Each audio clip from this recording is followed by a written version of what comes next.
पैसेवाल्यांना ticket देण्यासाठी मामांनी प्रवेश घेतला असेल, माझ्याकडे पैसे असले तरी आमचे कष्टाचे पैसे 24 तास आमचं कुटुंब कष्ट करतं, तेव्हा हे पैसे दिसतात.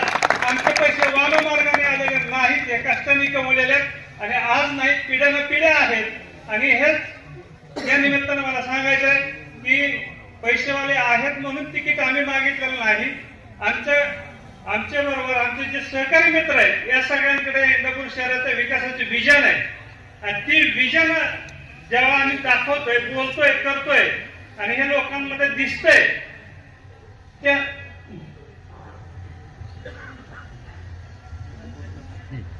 तर त्यामध्ये आपण ज्या विजन आणि विकासाच्या संकल्पना मांडतोय त्यासाठी एक भरभक्कम शक्ती आपल्या पाठीशी पाहिजे. या भावनेला आम्ही तुमच्यापाशी आलो. तुम्ही आमची मान्य करताय. तुम्ही आम्हाला एवढा मोठा 382 कोटीचा पूल या बाजारपेठेसाठी दिलेला आहे. भविष्यामध्ये ही बाजारपेठ सुधारण्यासाठी तुम्ही आवश्यक निधी देताल.